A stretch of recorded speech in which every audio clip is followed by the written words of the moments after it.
Welcome everyone, this is Aileen Castellano. Thank you for joining me for this High Vibrational Life Telesummit. I have Ava with me. I'm going to tell you a little bit about Ava, and first and foremost, I wanted you to all know that the reason why we've done this Telesummit is to help you all step into your purpose, the purpose that was destined to you, not the purpose that a lot of times people told us that we had to have or that we were supposed to have in our lives, so that you can live a life that is filled with joy, passion, and fulfillment. And let me tell you about Ava.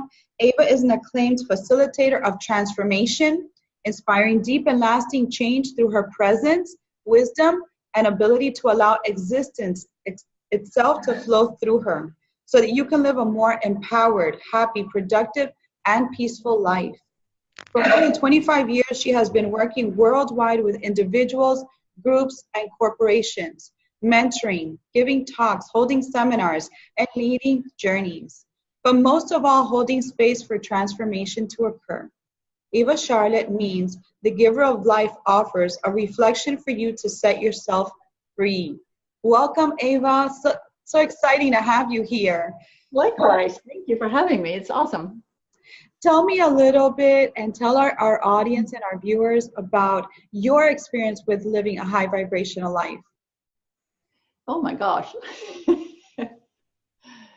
That's been a journey. I must say from very early on in life, well, I think we all come in living that way, but it shuts down for most of us. But I always had glimpses of it, and I knew there was something beyond this daily life. Mm-hmm. And daily life, normalcy, mm-hmm. what we call reality, mm-hmm. didn't make sense to me at all. Mm-hmm. And I felt there was something else, and I would touch it every now and again, and I would have some life-changing traumatic moments that really opened up, and then I would go right back into sleepwalking. Mm-hmm. But it's been a journey to get there, for sure. And now it's more a choice, something I can bring myself back to, something I know how to connect with, which is really a crazy expression because it is what we all are. The essence of our being is already high vibrational. It's just that we cover it up with all our beliefs about life and ourselves and other people and all of that. So how did you lose your identity and how did you gain it back? Because I know that we're born knowing, right, that we're perfect and we've got it all and we've got all the answers within us, and then life happens to us. Or life happens for us, right? Depends on where we're standing in the situation. So tell us your story. Well, to answer that, I first have to say how I view that. I agree with you. We all come in with a innate knowing and high vibration mm-hmm. as spiritual beings in a physical form. Right. But when we come into this world, there is no mind. The brain isn't mature enough to formulate thoughts and understand concepts and all of that. So there's literally no mind. There is only physicality, physical forms, and life. Mm-hmm. And from that place, we're completely free and curious and excited about being here. And we're in the moment completely. And if it hurts, we cry. And if we're happy, we laugh. And the next moment it changes and we're completely unattached. Just in And then we get trained by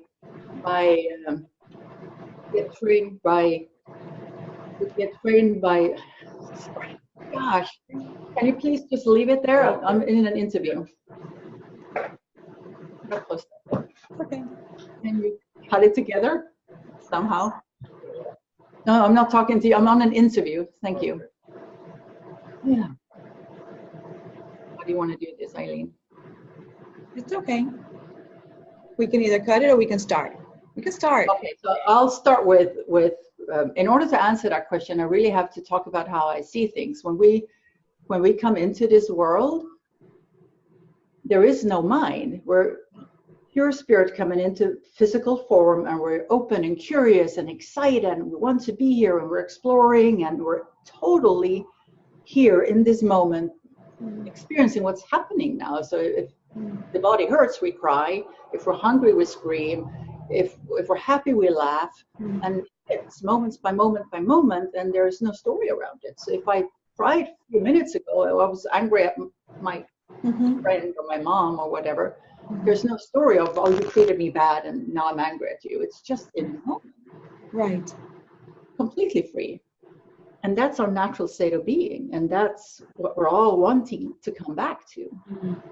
But then it's very natural as human beings to develop a mind. It's part of what we are as humans. Nothing wrong with that. It's not something that happens to us that shouldn't happen. It's completely natural. I mean, it's part of the human journey. So as the brain develops and the mind develops, we start getting ideas about things, talk things. I'm told I'm Ava, and in the beginning, for me, Ava is just a sound. It's like the name of a dog. I learned when someone is saying that particular sound, which really doesn't mean anything to me, as a small child, I know I'm supposed to pay attention. Yes. That's all it means. Right. Over time, I begin to realize, oh, that's me. Who's me? And we start asking all these questions, and we look in the mirror and all of that. There's experts on that. And I was told I was a girl. I was told I was good at singing, not good at singing, really bad at singing. Really bad at singing. And I was good at other things, and I should do this and I shouldn't do that. And if someone gave me a doll, I needed to sit in that man's lap and thank him, even though my whole being said, no, I don't want to sit there. I don't want to sit there, but that's what I was supposed to do. So right. In those innocent ways, I was told to go against my natural knowing. That wasn't valued. Right. That's what I was trained, and my parents are my gods, so of course I trust them. And all of this happens at a very early age that I don't even remember. As I grow. So this whole construct of ideas and thoughts and beliefs about myself and my surrounding in the world starts to build, and that becomes my personality, Ava. Yeah.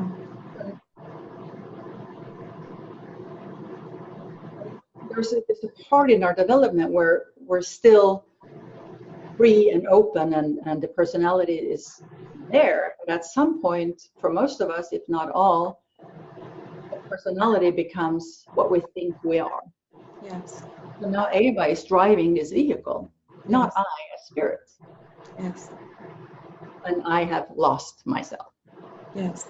At times, glimpses, there's clarity and outcomes, your essence, the knowing, the innate being that wise and peaceful and all of that stuff. And then right back into the belief system.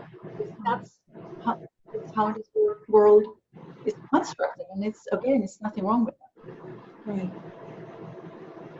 And so when we're encouraging people to find their true essence, because that's where their purpose lives, that's where their passion is, how do we help people redirect themselves and like you said, step out of being in this physical world and being part of the physical world, but actually just being someone who is a visitor of the physical world, but still being a spirit?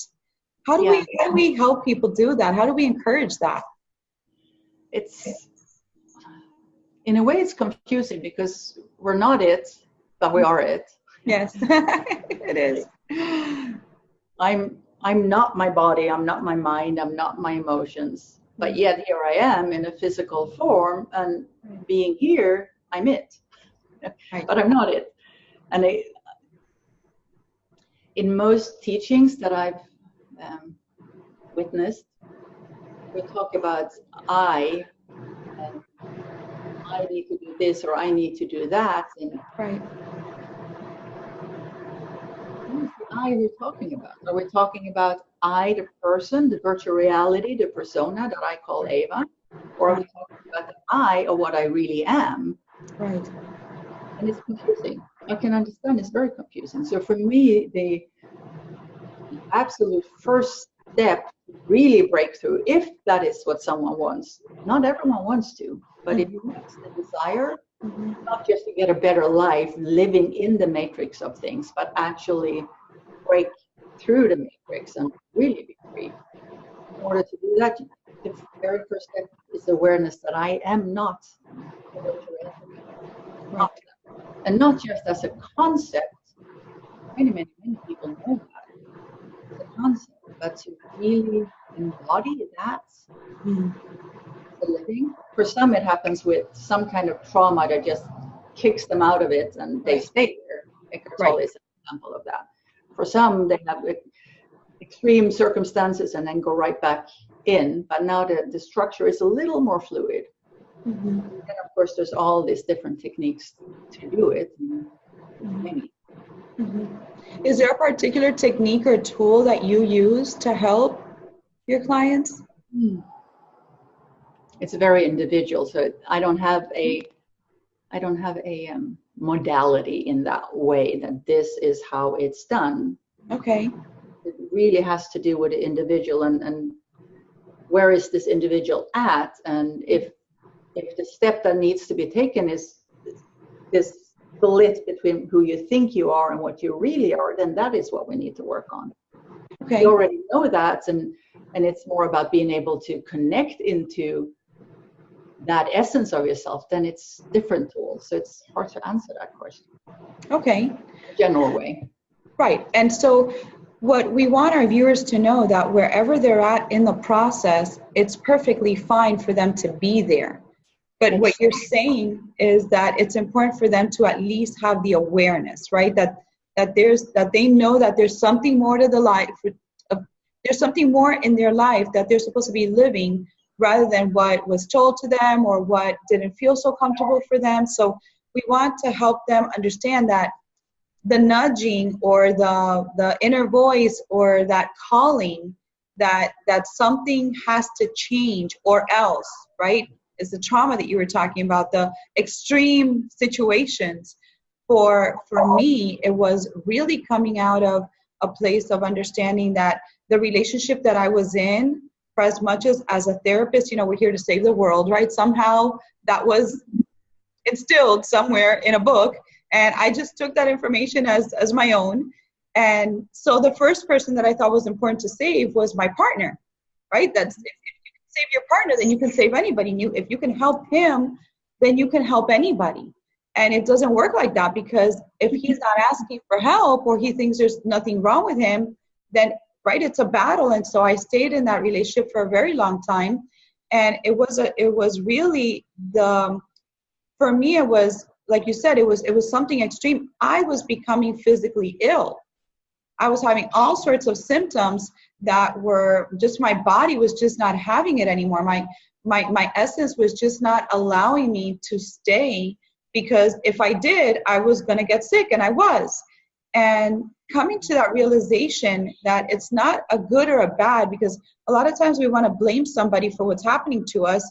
But if we put all blame aside and we just accept that it's part of our journey and part of our own decision making, because we have free will to decide, you know what, I just don't choose to live my life like that anymore. I choose to live where there's more freedom, or where my body is feeling better, where there's more of a flow. Then that's where for me, that's what was my defining moment, my turning point, is to be able to step into having a high vibrational life.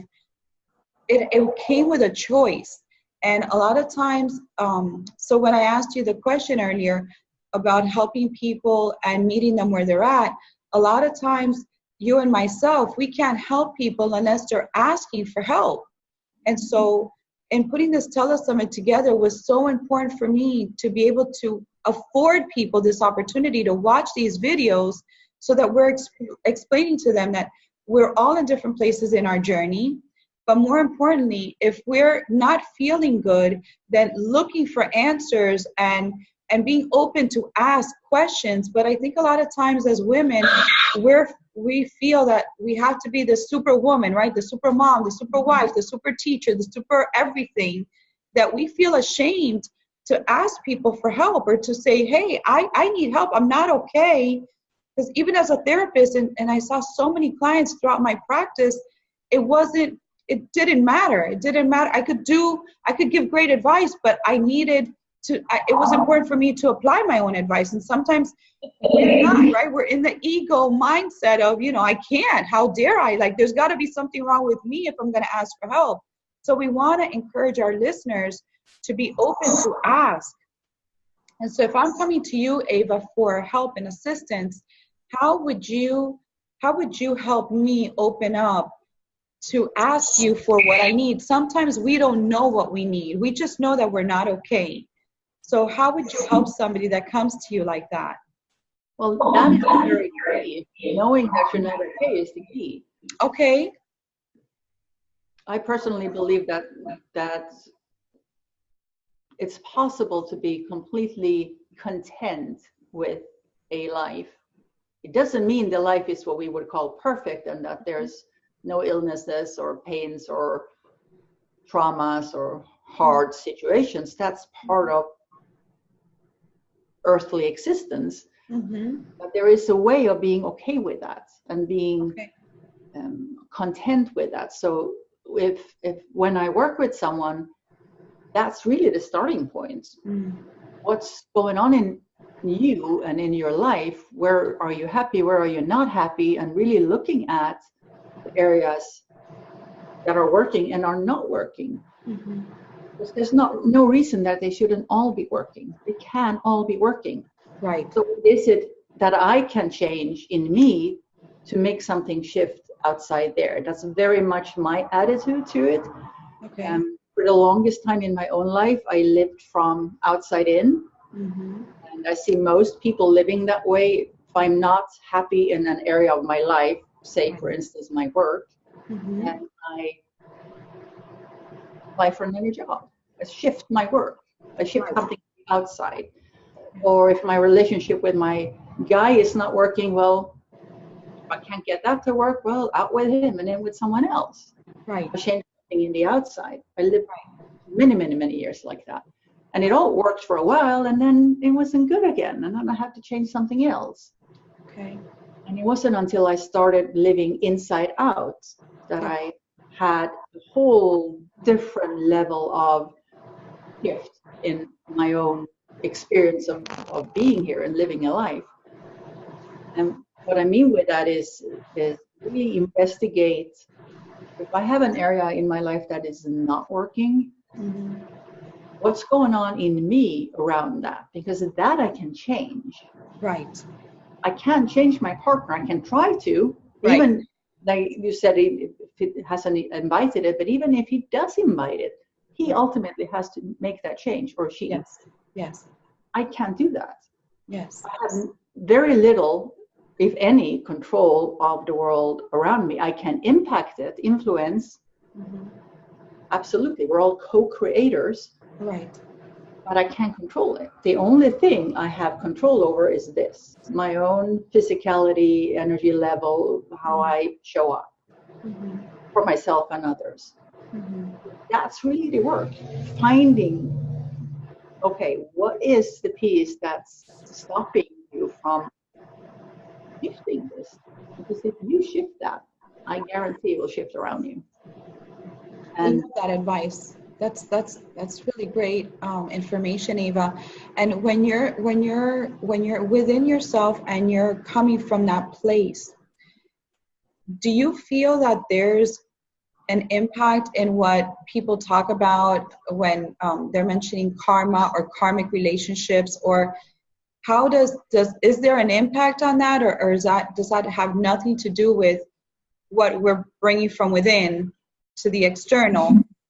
How would you help to dissect that, I guess, and break it down a little bit? That's I try not to use words like ego and karma and all these very loaded words that everyone has a very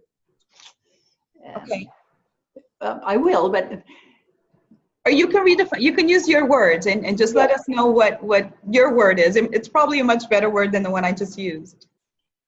Well, the thing is with the human mind is that it really isn't real. It's only a belief structure. So it's very natural for the human mind, which is all of us, to defend its beliefs. Okay. And if I have a belief around what God is and ego and karma and all of that, and someone comes in with something else, it tends to bounce. Mm-hmm. And by avoiding those words, there's less of a ego to ego and a belief to belief. Okay. I have my beliefs.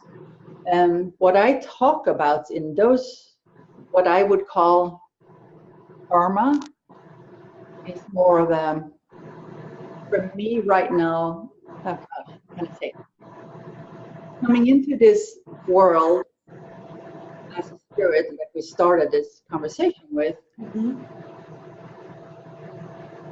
I do believe we carry things with us as spirit. I might be wrong, but I do believe that. That's my personal belief, that we carry from our different lifetimes. May or may not be true, that's my belief, that we can come in that with our spiritual essence. And I'm the physical result of my mother and my father, and in their DNA, memories from the physical ancestry is carried. Right. So I get that DNA, and I might not even have lived any of those lives. Okay. But in my physicality, I get the DNA combination of the two of them, and through that DNA, I carry those memories. Okay. So that's a sort of karma, Okay. carried in memory. And then through my whole life, anything and everything, the tiniest little detail that I might not even have consciously noticed or recognized, Mm-hmm. my body remembers. Right. It's held in my body as a memory, even if I have no clue, but it's held someplace in my body. Mm. That is a form of karma. Okay. Again, I'm cautious with that word, but that's how I understand it, and that's only my way of interpreting this thing. And I also do believe that we as, I don't know if I do believe that actually. I'm not 100% sure, but I do believe we live many lives. Mm-hmm. We meet. Mm-hmm. It's however very hard to talk about in those terms, because as human beings, thinking we are the virtual reality, Ava thinks she's Ava. So when I talk about living many lives and having had relationships with others, let's say you and I had a life together someplace and we're connected, and when I get your email that, oh my God, of course I want, because I know you. Right. It's easy for Ava to think that that has something to do with Ava. Right. Because that's what I think I am. Mm-hmm. It has nothing to do with Ava, because Ava never existed before. Right. And she will never exist ever again. Mm-hmm. She's not even real. Mm-hmm. She's just a virtual reality right here in this time. Mm-hmm. The essence of my being, the light, the ray of light that I am, if the drop in the ocean, or which is not really a drop because it's not separate. Mm-hmm. My individual expression of the one has lived many lives. Mm-hmm. But it's not identified as Ava or King Arthur or the leopard or Right. whatever. Right. It's not identified as that. Mm-hmm. So it's hard to talk about it from that place without having virtual realities understand it from a different place and making it personal, when it really is very unpersonal, impersonal. Mm-hmm. That's perfect. I mean, I love the explanation. I had never heard it detailed or broken down to that level. So this is amazing. This is awesome, because a lot of times I feel that we blame, again, we play that blaming game of blaming others or blaming the external. And like you said, if we're going within and we're not we're not of everything else that's going on around us, there's always going to be things that we can blame. There's always going to be people, circumstances, situations. But that's because we're living in the physical, or we're so much in our head and so little in our hearts and in our spiritual self, that does create somewhat of an internal conflict. And as a therapist, that's something that was very recurring for clients, was that it's almost like they were turning in on themselves. And a lot of times the illnesses are that we are turning in on our own body, and we're allowing the things from outside that have created all this separation within ourselves to take control, or to take charge of who we really are. And I think that in essence, we're always just trying to go back to who we are, to that energy, to that essence, to that light that came into this life, to really have a good experience and not be so consumed with all the darkness or negativity that we invite, or we connect to, or that we tend to make our reality or part of our reality. So I know that you were able to break it down like that. Something that's been really profound in my own personal journey is my relationship with my own physical being, which is really an animal. It's one species on this planet, and also the psyche of that animal, the emotions and the mind. And the clearer I have become as knowing I am not that, and being really connected to the consciousness that I am, being the consciousness that I am, I have a whole different level of compassion and understanding for my physicality. Because we're pushing against things we don't like outside of ourselves, and we want to fix it and make it good, but we also do the same inside. Yes. And there's like an internal conflict, and like I mentioned earlier, everything I've ever experienced is being held in my body, and when something in my today life triggers a memory from, say, I was 2, that I don't even remember. I was 2 years old, I don't remember it, but my body does. And now the circumstances are similar. I don't know that, because I don't even remember the situation, but the circumstances are showing up and my body is reacting. And in my thinking mind, I'm like, what's going on? If I had the awareness to even be separated to ask that question, before I had that awareness, I would just react. And that could be with liking someone or disliking someone. It could be wanting to hold on or push away. It could be strong fear or joy, depending on what was triggered. But I didn't understand the mechanism. Right. And then I became aware that I could even ask that question, what is going on? And then I can become the adult for the little girl who is reacting to you. Therapeutic language, that having that awareness that this is really just a memory being triggered. Yes. What is it telling me? Is there something in my environment right now that I need to pay attention to? Is fear coming up? I can pay attention. Okay, fear is coming up. Is there danger? Normally no, because it's all mind-made emotion. It's not authentic.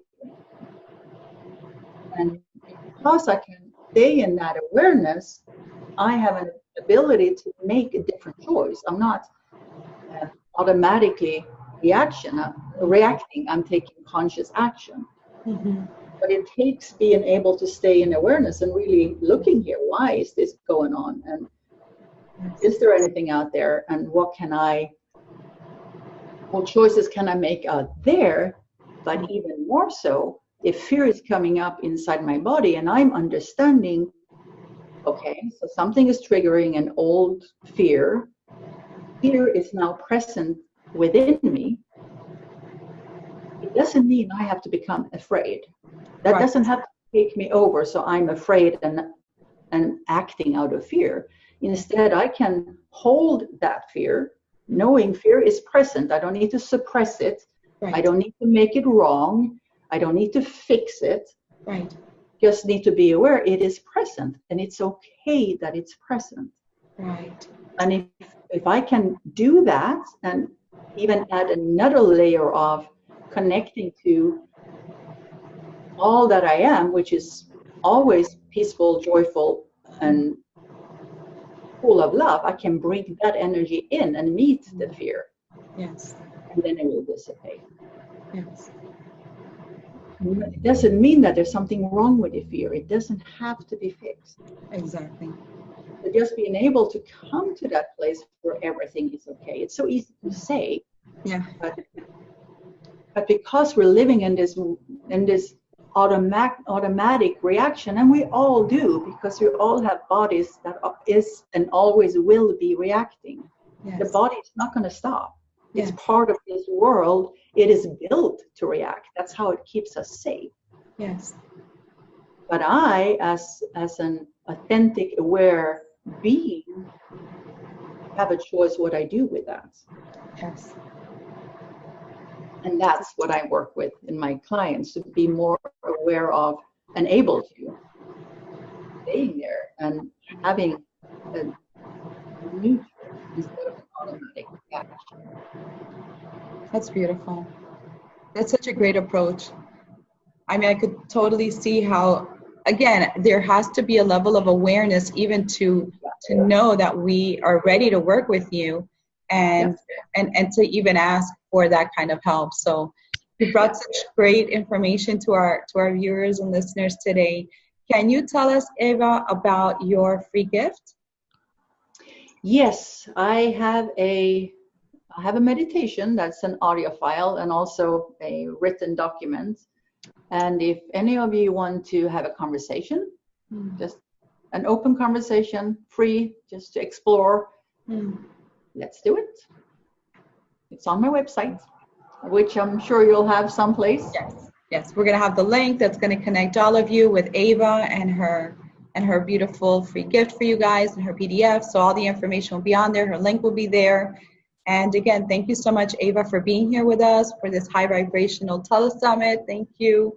It's been such a blessing meeting you. Likewise. For this. Thank you for inviting me. It was a joy to be with you all. Thank you.